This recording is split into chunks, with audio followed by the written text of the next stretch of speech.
وَكُونُوا مَعَ الصَّادِقِينَ، اور سچوں کے ساتھ ہو جاؤ۔ اور کسی انسان کی نجات کا دار و مدار اسی بات کے اوپر ہے کہ وہ شخص مومن ہو اور بعد مومن ہونے کے تقوی اختیار کرے، پرہیزگاری اختیار کرے، یعنی اللہ کا ڈر اختیار کرے۔ وَكُونُوا مَعَ الصَّادِقِينَ، اور ایمان اور تقوی کو بچائے رکھنے کے لیے سچوں کے ساتھ رہے، ورنہ بعد ایمان لانے کے تقوی اختیار کرنے کے اگر سچوں کے ساتھ نہیں رہا، ان کے مخالفین کے ساتھ اگر جڑ گیا تو نہ اپنا ایمان بچا پائے گا اور نہ اپنا تقوی بچا پائے گا۔ اس لیے حکم ہوا اے لوگوں پہلے تو ایمان لاؤ، جن جن چیزوں پر ایمان لانا چاہیے ان چیزوں پر ایمان لاؤ، اور بعد ایمان لانے کے اللہ نے جس بات کے کرنے کا حکم دیا ہے وہ کرتے رہو، اور جس بات سے رک جانے کا حکم کیا ہے اسے رکتے رہو۔ اور تقوی اسی چیز کا نام ہے، جو فرائض و واجبات سے ہیں اسے کرتے رہو، اور جو منہیات ہیں، جو محرمات ہیں، جو چیزیں حرام ہیں ان سے رکتے رہو۔ جسے اللہ و رسول نے حکم دیا ہے کہ کرو اسے کرو، اور جسے کہا کہ رک جاؤ تو رک جاؤ، اسی کا نام تقوی ہے۔ کوئی شخص متقی یوں کہلاتا ہے کہ وہ کرتا ہے جو رب چاہتا ہے، وہ اس لیے متقی کہلاتا ہے کہ فلاں شخص متقی پرہیزگار ہے، یعنی جو رسول خدا نے حکم کیا ہے وہی کرتا ہے، اس کے سوا نہیں کرتا۔ جن سے اللہ و رسول نے منع فرمایا ہے رک جاتا ہے، تو ایسے شخص کو بولتے ہیں وہ شخص متقی پرہیزگار ہے۔ متقی پرہیزگار ہونے کے لیے ضروری ہے وہ کرو جسے کرنے کا حکم دیا ہے، اور اس سے رکو جس سے رکنے کا حکم دیا ہے۔ لیکن بات ایمان لانے کے اور تقوی اختیار کرنے کے، یہ ایمان اور تقوی کا باقی رہنا ضروری نہیں ہے، اس کی کوئی گارنٹی نہیں۔ لا تعتذروا قد کفرتم بعد ایمانکم، قرآن کریم نے ارشاد فرمایا کہ بہتیرے وہ ہیں جو بعد ایمان لانے کے کافر ہو گئے۔ اور آج تک ہمارے لوگوں کو یہی نہیں سمجھ میں آتا، اگر مسلم گھرانے میں پیدا ہو گیا تو وہ ہمیشہ ہمیش کے لیے مسلمان ہو گیا۔ وہ منسپل میں اگر اس کا ذات اور دھرم کے نام پہ مسلمان لکھ دیا گیا تو وہ یہ سمجھتے ہیں کہ نقش کل حجر ہے، پتھر کی لکھی ہوئی تحریر ہے، اب یہ بدلے گی ہی نہیں۔ ایسا نہیں ہوتا۔ آدمی جیسے کافر ہوتا ہے بعد ایمان لانے کے مسلمان ہو جاتا ہے، ایسی ہی بعد ایمان لانے کے انسان کفر بھی کرتا ہے اور کافر ہو جاتا ہے۔ یہ دونوں چیزیں جاننا سمجھنا نہایت ضروری ہے۔ ہمارے معاشرے میں ہمارے لوگوں کے ذہن و دماغ میں ایک بات بسی ہے، مسلمان کے گھرانے میں پیدا ہو گیا تو مرنے تک نیاز فاتحہ درود ہونا ہے، کیونکہ گھرانے میں مسلمان کے پیدا ہوا تھا۔ عام ازیک اس نے کفر بکا یا نہیں بکا، وہ دنیا سے جاتے وقت میں وہ سنی صحیح العقیدہ تھا یا نہیں تھا، اس کا کسی کو خیال نہیں ہے۔ مسلم گھرانے میں پیدا ہونا یہ اتنی بات کافی ہے کہ وہ مسلمان ہے۔ حقیقت میں جسے مسلمان کہتے ہیں وہ معنی اس کے اندر پایا جاتا ہے یا نہیں مان رہا کوئی بھی۔ ہر ایک اکثریت اس بات کے اوپر ہے کہ گھرانے میں مسلمان کے پیدا ہو جاؤ بس وہ شخص مسلمان ہے، ایسا نہیں۔ بعد ایمان لانے کے کافر بھی ہوتا ہے، یہ ایک ضروری عقیدہ ہے جو رکھنا ہے آپ کو۔ اور جیسے آدمی کافر ہوتا ہے مسلمان نہیں ہوتا، بعد ایمان لانے کے مسلمان ہوتا ہے، مومن ہوتا ہے کہ نہیں ہوتا۔ اگر کوئی شخص کفر کی ماحول میں پرورش پایا، آدمی وہ کافر ہوتا ہے، بعد میں وہ توبہ و تجدید ایمان کرتا ہے، بعد میں توبہ و استغفار کے بعد ایمان لاتا ہے کہ نہیں لاتا، بعد لانے کے وہ مومن ہوتا۔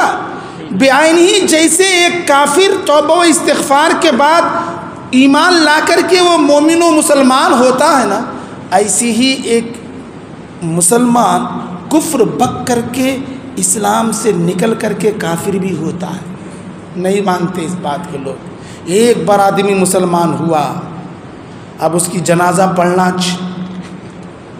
اس کی شادی بیاہ میں جانا آنا،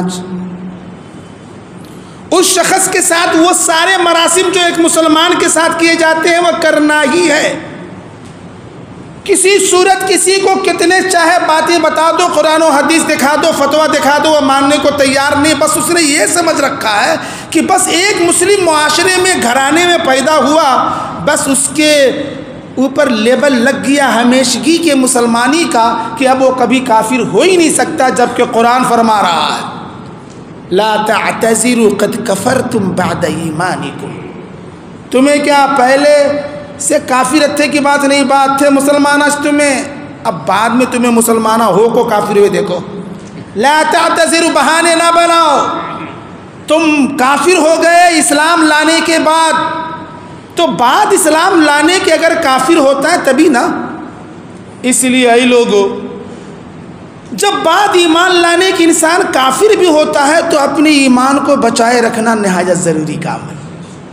اور ایسی ہی افحسب الذین کفروا ان یتخذوا عبادی من دونی اولیاء ان اعتدنا جہنم للکافرین نزلا قل هل ننبئکم بالاخسرین اعمالا۔ کیا ہم تمہیں عمل کے اعتبار سے جو سب سے گھاٹے میں ہیں، سب سے لاسٹ ہے، جو سب سے بیکار ہے، وہ خسارے میں ٹوٹے میں کون ہے، کیا میں تمہیں بتا دوں؟ قرآن کریم فرما رہا ہے قل هل ننبئکم بالاخسرین اعمالا، عمل کے اعتبار سے سب سے زیادہ خسارے میں کون ہے، میں تمہیں اس کی خبر دوں؟ الذین ضل سعیہم فی الحیاۃ الدنیا، کہ جن کی ساری کوششیں دنیا میں بیکار چلی گئی، وہم یحسبون انہم یحسنون صنعا، اور وہ یہ گمان کیے بیٹھے کہ میرے نام اعمال میں بہت ساری نیکیاں ہیں۔ اولئک الذین کفروا حبطت اعمالهم فی الدنیا والآخرہ، یہ وہ لوگ ہیں جن کے اعمال دنیا میں برباد کر دیے گئے۔ نماز پڑھی تھی اور بہتیری پڑھی تھی اور سالوں پڑھی تھی اور جماعت سے پڑھی تھی، بہتیری نمازیں، بہتیرے روزے زندگی بھر رکھی ہوگی، صائم الدہر رہا ہوگا، کوئی صوم داؤدی رکھا ہوگا، کوئی رمضان کے فرض رکھا ہوگا، جیسے بھی ہوں گے سب کرا تھا اس نے، لیکن سب بیکار چلے گئے۔ حج 1 نہیں 2 نہیں 10 نہیں، بیچارے نے 20 30 40 50 100 زندگی بھر حج کرتا ہی رہا ہوگا، سب بیکار چلے گئے۔ لاکھ 2 لاکھ نہیں، کروڑ 2 کروڑ نہیں، پوری زندگی اس نے راہ خدا میں سارا مال کیوں نہ خرچ کر دیا گیا ہوگا، سب کے سب حبطت اعمالهم، سب کے سب اس کی ساری نیکیاں، سارے اعمال حسنہ سب برباد چلے گئے۔ ضل سعیہم فی الحیاۃ الدنیا، دنیا میں جو کچھ کمایا تھا سب بیکار گئے۔ وہ یہی سمجھ رہا انہم یحسنون صنعا، بھاری کام کرا رہے، میں 100 حج کرا 100 میں روز زندگی میں روزے رکھ لوں کر سمجھ رہا، بیچارہ روز 5 وقت کی چھوڑ دے، میں تہجد بھی چھوڑ رہا نہیں، اوابین بھی چھوڑ رہا نہیں، میں صلاۃ الاشراق بھی چھوڑ رہا نہیں، ہوں کر سمجھ رہا انہیں پاپ کیا پوری دنیا میں پوری کی پوری دنیا میں اپنی لٹا دیا با راہ خدا میں، کیا نہیں خرچ کرا، سب خرچ کر دیا با میں۔ وهم يحسنون انهم صنعا اولئک الذین کفروا حبطت اعمالهم فی الدنیا والآخرہ، یہ وہ لوگ ہیں کہ اپنے ایمان کو نہیں بچا پائے، نیکیاں تو کی، نمازیں تو پڑھی، روزے رکھے، لیکن اپنا ایمان نہ بچائے، دیوبندی کی اذان سنی وہاں نماز پڑھ لی، کسی وہابی کی، اہل حدیث کی، ان کی دوستی میں سنگت میں پڑ گئے، ان جیسا ایمان و عقیدہ بنا لیا، اب 40 دن کی یاترا بھی چل رہی ہے، اب ان کی محفلوں میں اٹھنا بیٹھنا شروع کر دیا، اب ان کے پیچھے بھی نماز پڑھ رہا، اب جھگڑ رہا کہ انہوں مسلمانہ نہیں با، کہ انہوں دین کا کام کر رہے نہیں، کیا 40 دن تک یاترا کر رہی سے دکھ رہا نہیں، 4 مہینے کی چلے گزاری سے دکھ رہا نہیں، دین کے کاماں کچھ لگی سن میں مسجدہ مدرسے بنا رہے نہیں. آدمی کے ذہن و دماغ میں یہ باتیں بسی ہیں اور وہ یہ سمجھ رہا کہ وہ حق پر ہے، وہ حق پر ہے. اب ایسے کی سنگت میں چل رہا ہے جو رسول کو مر کر مٹی میں ملنے والا سمجھ رہا ہے. اب وہ ایسے کی سنگت میں چل رہا جو کہہ رہا کہ میری تیری چھوڑ میں فاطمہ کی شفاعت کرانے کا بس میں تو اس کے ہے نہیں، تیری میری کیا کریں گا انہیں. اب وہ ایسے کے پیچھے چل رہا جو کہہ رہا کہ دیوار کو پیٹھ کے پیچھے، دیوار کے پیچھے کی خبر نہیں، علم غیب کہاں سے جانیں گا میں انہیں. اب وہ ایسا کہہ رہا ہے کتنی بھی عزت کر رہا سو تو رسول کی، کتنی کرنا بل ڈاکیا کی کرتی تو ایک میسج پیغام لانے والے کی، ایک ڈاک لکھا کو دے کو میسج دے کو خط دے کو جانے والے کی جتنی کر وہ ٹچ کرنا تھا. تو کیا بہت ہی چوبر کر رہا تو کیا خدا بنا لے بیٹھا تو با. اب ان طرح کی باتیں کرنے والے کفر و شرک کا شرک اگلنے والوں کے ساتھ میں بیٹھ کر کے ان کے ظاہری اعمال حسنہ کو دیکھ کر کے انسان انہیں حق جان رہا، حالانکہ وہ مرتدین زمانہ، وہ خارج اسلام ہے، وہ اسلام سے نکل گئے. اب ان کے ساتھ ہم نے دوستی گانٹ کر ان کے ہم پیالہ ہم نوالا ہو کر کے لاسٹ فائنلی عقیدہ بھی وہ بنا لیا جو ان کا عقیدہ ہے. گئے تھے ہزاروں نمازیں، ہزاروں روزے، 100 حج، پوری دنیا لٹا کر کے راہ خدا میں خرچ کے اتنا سارا نام اعمال میں نیکیاں جمع کی تھی، ایک کفر نے سارے پہ پانی پھیر دیا. حبیطت اعمالہم. رسول خدا علیہ تحیت و ثنا کی بارگاہ میں آواز بلند کرنے سے منع کیا گیا. لا تجہروا لہ بالقول کجہر بعضکم لبعض ان تحبط اعمالکم. اے لوگو، اے صحابیوں، رسول کی بارگاہ میں بیٹھنے والوں، بارگاہ رسول میں بیٹھ کر کے آوازیں بلند مت کیا کرنا. ایک دوسرے کو جیسے بلاتے ہو ویسے نہیں بلانا، چیخنا چلانا. یہ ادب کا مقام ہے، یہ مقامی ادب ہے، یہ مقامی نبوت ہے، یہ مقامی رسالت ہے. ذرا زبان سنبھال کے، ذرا حلق سنبھال کے. آواز بلند ہونے نہ پاوے اس محفل میں. اگر آواز بلند ہوئی تو تمہارے اعمال برباد. واہ، صحابہ کرام، ان کو اللہ نصیحت کر رہا ہے، اپنے محبوب کے دربار کا ادب سکھا رہا ہے کہ یہ وہ دربار ہے کہ اے صحابیوں، تم بھی اگر آواز بلند کرو گے تو تمہارے اعمال اکارت جائیں گے، برباد جائیں گے. اور وہ جو اتنی مغلظات، جو اتنی غلط باتیں رسول کے بارے میں بول رہا ہے، ان کے ساتھ تم دوستی گانٹ کر کے کون سا ایمان بچا پاؤ گے؟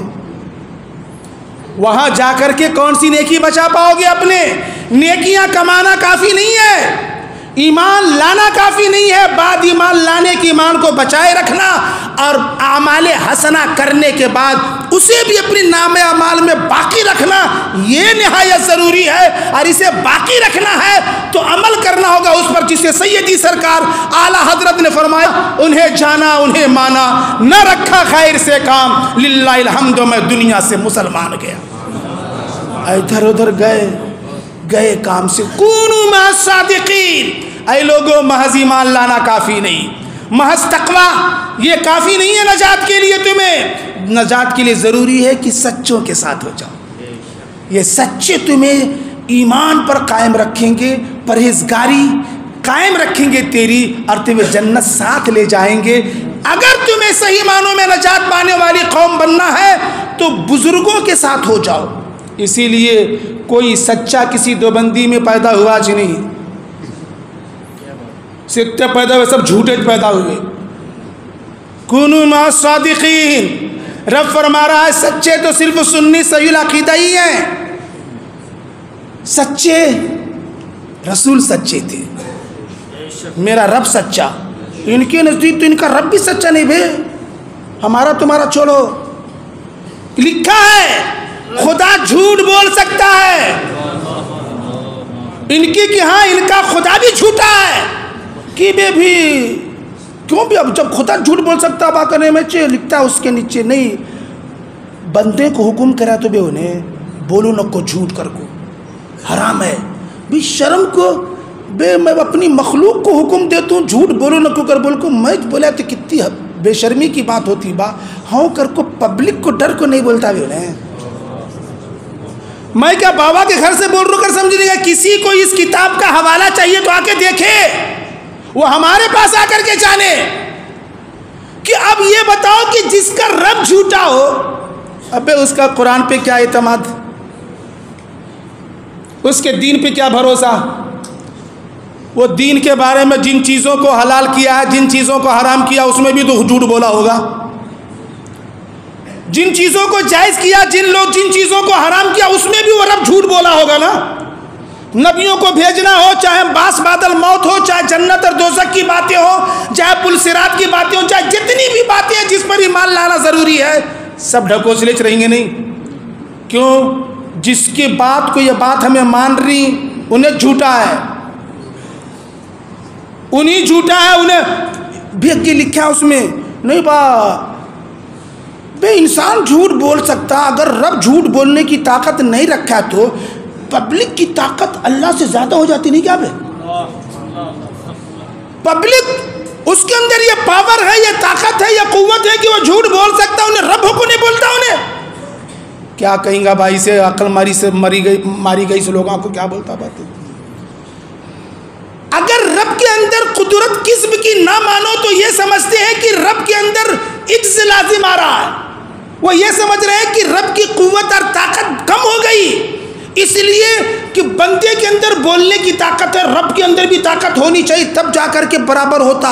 بلکہ اب اس کے حساب سے کیا ہوا بولو، یہ تو بندہ کے حساب سے ہمارے اندر ذرا بولنے کی کم ہے طاقت، حقیقت ہمیں مخلوق تو بے اس کے اندر ہمارے سے 100 گنا زیادہ رہیں گی.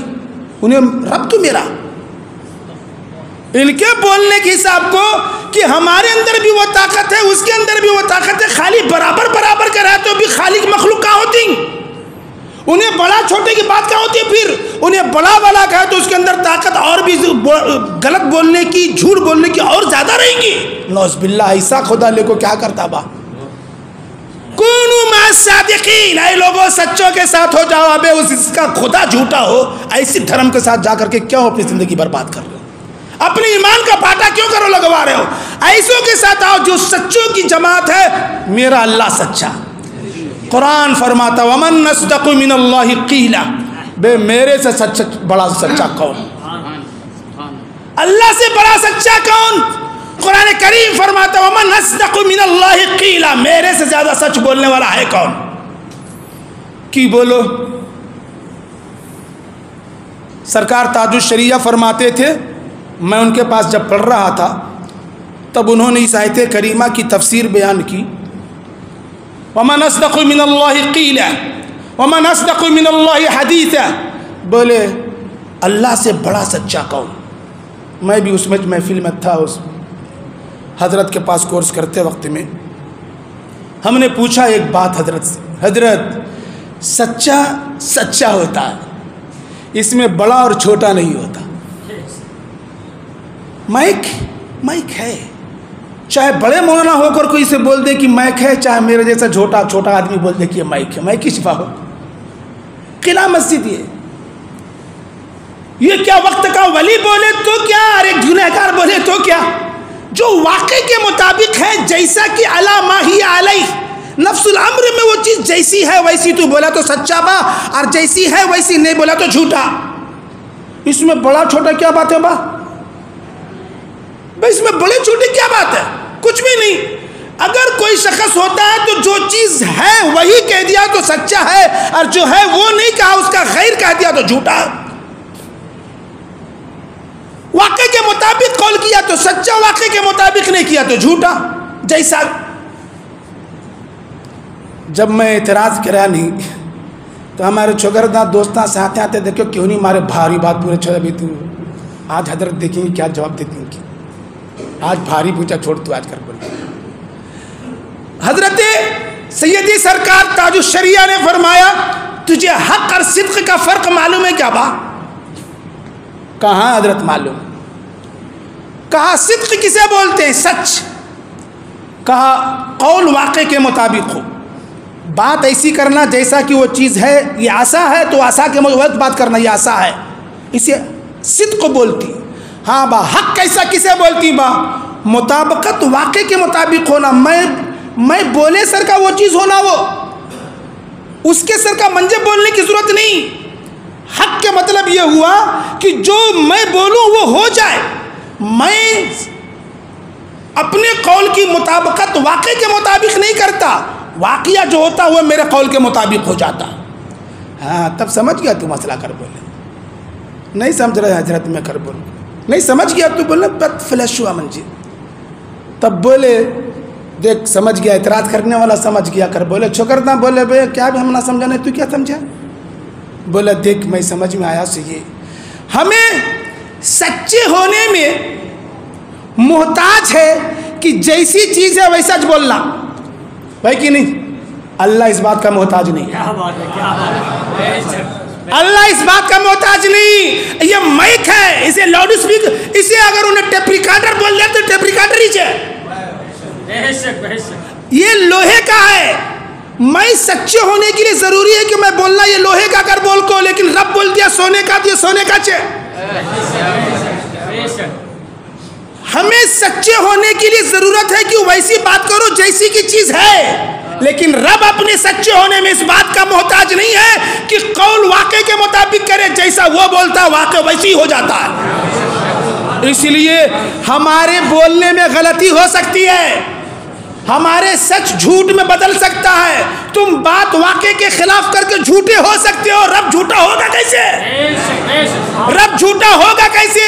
جیسا وہ بولے گا ویسی ہو جاتا، مرد کو کر دیا عورت عورت ہی چنے، وہاں جھوٹے ہونے کا چانسز نہیں۔ جب یہ بات سمجھے سیدی سرکار تاج الشریعہ کی تو بولے بھاری بولے رے۔ اس کے بعد حضرت سرکار تاج الشریعہ نے فرمایا، یہیں سے ایک دیوبندیوں کا مسئلہ بھی سمجھ میں آ گیا۔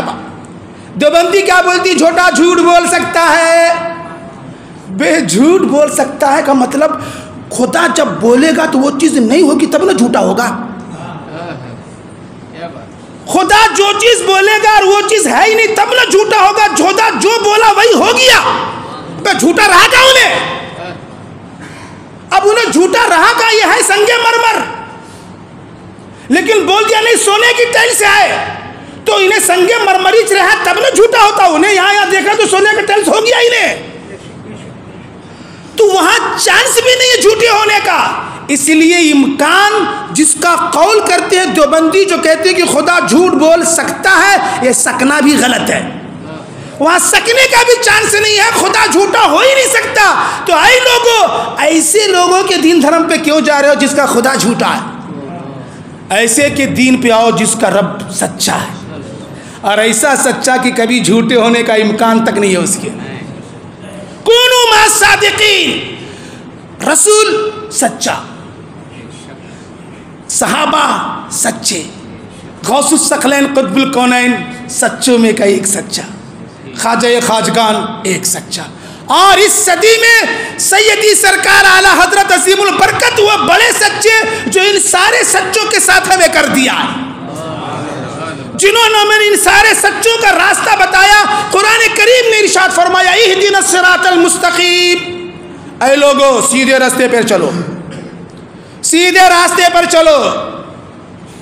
سب جنے بھی دیوبندی بھی ہونچ بول رہی با، وہابی، رافضی، شیعہ، چکڑالوی، یہ اتنے ہیں لوگاں پبلک کو نامہ معلوم نہیں پاپ، اتنے دھرم ہے، اب ہر روز نیا نیا فتنہ اٹھ رہا، تم نہ ایک ہی حکم ہوا۔ اے لوگوں، ان لوگوں کے راستے پہ چلو جسے اللہ نے انعام و اکرام کیا۔ آج تم دیکھ لو کہ انعام و اکرام کن پر ہوا ہے۔ یہ فاتحہ نہ درود، مر گیا مردود، کہاں جاتی کدھر جاتی، بعد مرنے کے کوئی پوچھنے والا تک نہیں انہیں۔ جماعت اسلامی ہو، چاہے وہ تبلیغی جماعت ہو یا وہابی ہو کہ دیوبندی ہو، کوئی بھی ہو، دکھا دو ایک بھی ان میں کوئی غوث دکھا دو، کوئی قطب دکھا دو، کوئی اللہ کا ولی دکھا دو۔ تو مسلمان ہوتا تو اللہ کا ولی ہوتا، نہیں مسلمان ہی چنے ولی کہاں سے ہوتا با؟ کوئی نہیں۔ سچے اگر تمہیں ڈھونڈنا ہے تو سنی صحیح العقیدہ اہل سنت و جماعت کے مذہب میں ہی تمہیں سچے ملیں گے۔ اس لیے حکم ہوا اے لوگوں سیدھے راستے پر چلو، وہ راستہ جس پہ اللہ نے انعام و اکرام کیا ہے، جس پہ شہداء ہیں، صدیقین ہیں، صالحین ہیں، اغواس ہیں، اقطاب ہیں، ابدال و ابرار، اخیار و نقبہ، نجبہ، بدلہ، صلحہ، بڑے بڑے اولیاء کرام کی جو مبارک جماعت ہے جس کے اندر ہے نا، اس جماعت پہ مبارک جماعت پہ چلو۔ یہ سچوں کی جماعت ہے۔ کونوا مع الصادقین، کتاب پڑھنا ہے، قرآن پڑھنی ہو، حدیث پڑھنی ہے، کسی بچے کو مدرسے میں بھیجنا ہے، سچوں کا مدرسہ ہے کہ نہیں دیکھ لیا کرو، جھوٹوں کا کہ جس کا رب جھوٹا، جس کا نبی جھوٹا، جس کے اسلام دھرم لانے والے جھوٹے، ابے ان کے لائے ہوئے جھوٹے پہ کیا اعتبار کرو گے، کیا بھروسہ بلا۔ سچوں کی جماعت کے ساتھ ہو جاؤ، اور سچوں کی جماعت یہ ولیوں کی جماعت ہے۔ اے لوگو، کہنا یہ تھا کہ ایمان لانا کافی نہیں ہے، ایمان بچانا ضروری ہے۔ یقیناً کرم، بالائے کرم، زندگی بھر عطائے رسول سلطان الہند خواجہ خواجگان کا شکر ادا کرتے رہو۔ اے ہندوستانیوں، سانسیں تمہاری کم پڑ جائیں گی، اس خواجہ خواجگان کی عطائیں ختم نہیں ہوں گی، اتنے احسانات ہیں ان کے۔ ایمان کی عظیم دولت جو ہم پرکھوں سے نسل بعد نسل چلی آ رہی ہے، یہ ان کی عطا ہے۔ 90 لاکھ لوگوں کو مسلمان بنایا تھا انہوں نے، ہاتھ میں ایک لاٹھی، نہ تیر، نہ تفنگ، نہ توپ، کوئی گھوڑوں پہ سوار نہیں، پاؤں میں کھڑاؤ نہیں، ویسا آدمی پوری ہندوستان میں اپنی 50 سالہ یا ہندوستانی زندگی کے اندر خالی انہوں نے 90 لاکھ لوگوں کو مسلمان بنایا تھا۔ کیسے تم ان کا شکر ادا کر پاؤ گے؟ جہنم کی بھڑکتی ہوئی آگ سے نکالا، کفر و شرک کی دلدل میں پھنسے ہوئے لوگوں کو نکال کر کے ایمان کی اجالے میں لایا ہے، کیسے شکر ادا کرو گے؟ لیکن اے لوگوں، وہ عظیم دولت ایمان کی جسے خواجہ خواجگان نے ہمیں لا کر دیا تھا، ہم ہندوستانیوں کو جو ایمان کی عظیم دولت عطا کی ہے، اگر لٹ جائے، کوئی چرا لے، اگر ایمان یہ تیرا جاتا رہے تو کیا کام کا با؟ کیا کہ 52 لاکھ کو تو دیا تھا کروڑ پتی با، میراث میں گاڑی بھی ملی تھی با، بنگلہ بھی ملا تھا، بزنس امپائر بھی ملا تھا، سب بھی لا کو دیا تھا، لیکن بیٹا تک بیکار نکلا، سب گنوا لیا، دیکھو سب گنوا لیا، خود تو کمایا نہیں، بابا دیا تھا اس کا پاپریچ نہیں، انہیں بھک منگس تو آخر لاسٹ کو کیا فائدہ؟ لائی ہوئی وہ عظیم دولت جسے خواجہ خواجگان نے ایمان کی شکل میں ہمارے دلوں میں دی تھی، اگر بچتا نہ، اگر یہ دولت لٹ جاتی تو پھر کس کام کے؟ اور لٹیرے اتنے، کوئی دیوبندی، کوئی وہابی، کوئی چکڑالوی، کوئی جماعت اسلامی، کوئی تبلیغی، الگ الگ 200 سال سے ایسے ایسے فرقے پیدا ہوئے، ہر کوئی شب خون مار رہا ہے ایمان کے اوپر، ہر کوئی ہمارا ایمان، ہماری وہ دولت جسے خواجہ خواجگان نے لا کر ہمیں عطا فرمائی تھی لوٹنا چاہ رہا ہے۔ اس وقت میں کسی ادارے نے، کسی اور پیر نے، کسی اور ریفارمر میں، کسی مصلح قوم ملت میں نہیں، جس نے ہمیں پکارا اور آواز دی سوئے ہوئے کو، سونا جنگل، رات اندھیری، چھائی بدلی کالی ہے، سونے والے جاگتے رہیو، چوروں کی رکھوالی ہے، وہ بریلی کا امام تھا۔ احسان جس طرح عطائے رسول سلطان الہند خواجہ خواجگان کا ہے کہ عظیم دولت لا کر کے دی ہے، ایسا ہی عظیم احسان یہ بریلی کے امام کا ہے کہ اس دولت کو، اس عشق رسول کو ہمارے سینے میں بچائے رکھا ہے۔ ایک نہیں، 2 نہیں، 10 نہیں، 100 نہیں، 1400 کتابیں لکھی ہے۔ ایک ایک فن کا ماسٹر آدمی، ایک فن میں ماسٹری کرنے کے لیے، ڈاکٹری کرنے کے لیے اپنی زندگیاں گزار دیتا، PhD کرنے کے لیے، وہ بیٹھے بٹھائے چٹائی پہ بیٹھ کر کے 55 علم کا ماسٹر ہے کہ جس میں خود کتابیں لکھی، کتابیں صرف تصنیف نہیں کی، نئے نئے فارمولے الجبرا تک کے جیسے کتابوں کے اس نے نکالے ہیں۔ ایسا آدمی کسی بھی ایک فن کو دہرا لیتا نا، دنیا کو دکھا دیتا نا، دنیا میں ویسی ان کی واہواہی ہو جاتی۔ جب پوری دنیا امریکن کو مانتے تھے، اور جب حکم ہوا کہ یہ ہونے والا ہے، وہ ہونے والا، یہ پلانٹ اس سے ٹکرا جائے گا، یہ پلانٹ اس وقت سے ٹکرا جائے گا، پوری دنیا تباہ ہو جائے گی، تہلکہ مچ جائے گا، آدھا ارتھ نے یہ پلانٹ برباد ہو جائے گا، جل جائے گا، راکھ ہو جائے گا، پانی ہو جائے گا. ملک العلماء ظفر الدین بہاری نے دا ٹائمز آف انڈیا کی شاید وہ پرچہ تھا، لا کر کے انگلش میں لا کر کے حضرت سیدی سرکار اعلیٰ حضرت کو فرمایا، سرکار ایسی پیشین گوئی، کوئی ستارہ کہیں ٹکرا رہا، اس کا ایک ٹکڑا زمین پہ گر رہا ہے، کوئی اسٹرائٹ، یہ پوری دنیا تباہ ہونے والی، یہ دیکھو 17 اپریل کو ہونے والا ہے. سیدھی سرکار اعلیٰ حضرت نے مضمون دیکھا، 17 صفحے پر مشتمل اس کا جواب لکھا، ابھی بھی موجود ہے، دیکھ لیں. اس وقت میں یہاں بیٹھے بیٹھے سارے پلانٹ کون کہاں ہے وہاں پر لکھا ہے، جوپیٹر کہاں ہے، مارس کہاں ہے، سیٹرن کہاں ہے، وینس کہاں ہے، مرکیوری کہاں ہے، ارتھ کہاں ہے، ہر ایک کا کریکٹ لوکیشن لکھا کہ کس زوڈیکس میں پائے جاتے ہیں، وہ ہر ایک کی رفتار لکھا ہے. ہر ایک کی رفتار لکھنے کے بعد لکھا کہ 17 تاریخ کو کون سا پلانٹ کون سے زوڈیکس میں ہوگا اور زمین سے کتنی دوری پہ ہوگا، اور ثابت کیا کہ وہ پیشن گوئی کرنے والا جھوٹا ہے، ہرگز ایسا حادثہ ہونے والا نہیں ہے. اور میں دعوے سے کہتا ہوں، یہ میرا جواب لوگوں میں شائع کر دو، شائع کیا گیا اور دنیا نے دیکھا کہ فرمان اعلیٰ حضرت کا لفظ بلفظ سچ نکلا. ایسے لوگوں کو ہماری ضرورت نہیں تھی.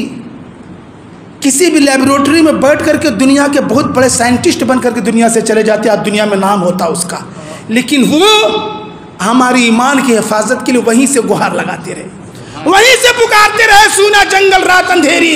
اے لوگوں، یقیناً اس محسن کی عرس کی تاریخیں چل رہی ہے، کل ان کا عرس ہے.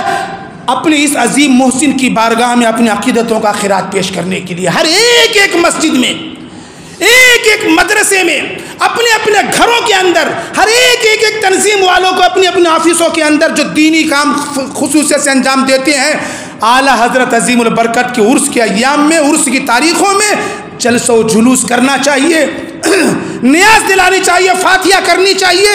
یہ ہمارا دینی فریضہ ہے، یہ ہمارا اخلاقی بھی فریضہ ہے کہ جنہوں نے ہماری ایمان کی ایسی حفاظت کی ہے ان کے ساتھ ہمیں بھی ایسا برتاؤ کرنا چاہیے، اور اس طریقے سے ہم اپنی ایمان و عقیدوں کو ہی تقویت بخشیں گے اور آنے والی نسلوں کو بھی آپ مسلک اعلیٰ حضرت پر قائم رکھ سکیں گے.